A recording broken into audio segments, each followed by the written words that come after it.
So the United Methodist Church has always talked a big game. I mean, what corporate entity doesn't, So, I mean, if you can't talk a big game, talking is like the starting place. So the question is, does speech match with actions? And so the United Methodist Church for a long time has been talking about being a global entity. I didn't know a lot of this history until I was actually watching a presentation from a liberal United Methodist, but the United Methodist Church was not initially trying to be a global denomination. They had these mission areas that then they would try to turn into what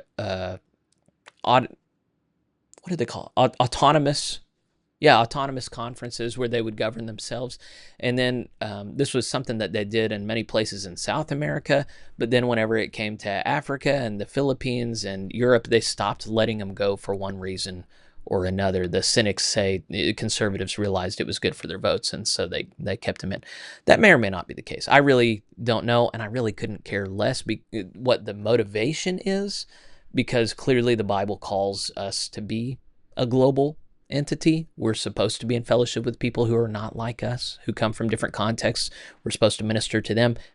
Probably more importantly, they're supposed to minister to us, give us a reality check that we're not the center of the world. So I think the United Methodist Church, for many reasons, has really biffed the clear blessing it had on its hands with a huge non-American constituency that's now generally running for the doors if they learn what's going on here in America.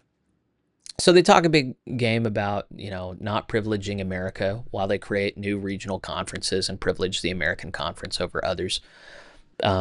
A lot of this stuff has gotten fuzzy for me now because I look at the United Methodist Church less than I used to. But just couldn't help but notice here that their own book of discipline now is going to be more Anglo-centric, as they can no longer publish in Korean and Spanish. Well, there are a lot of, you notice here, the Reverend Thomas E. Kim, I'm assuming Kim is Korean. Kim is a typical Korean last name. So just looking at the key points here.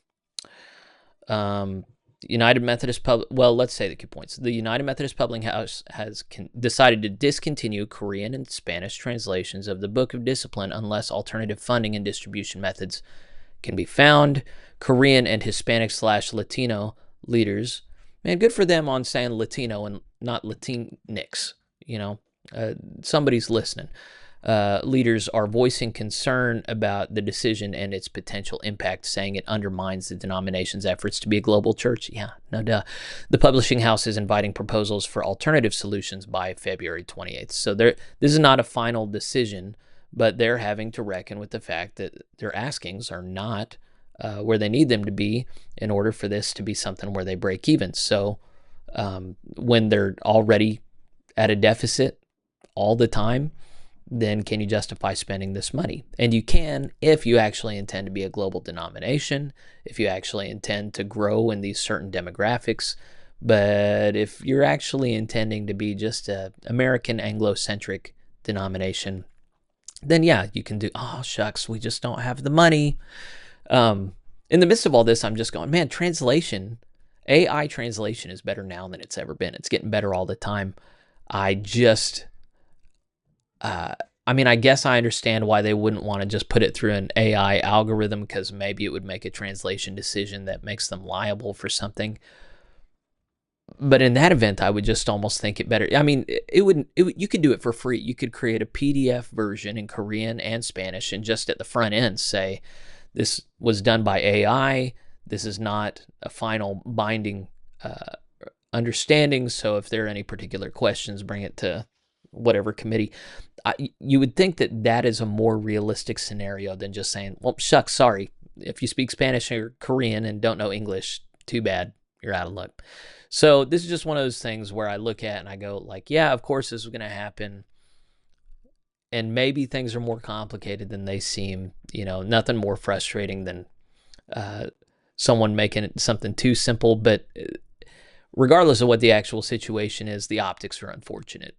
Right now they're trying to talk a big game about regionalization. I saw Jerry Kula put out a whole thing debunking their rhetoric about that.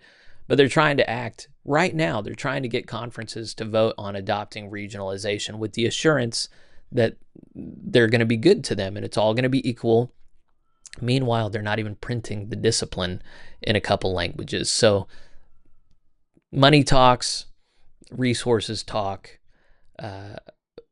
For better, for worse, people's actions don't always match their words. And that's what we saw all the time in the United Methodist Church.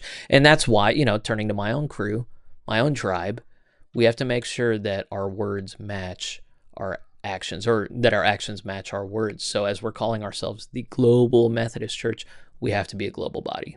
We have to do that hard work right now. It's not just funding the humanitarian aid in the DRC.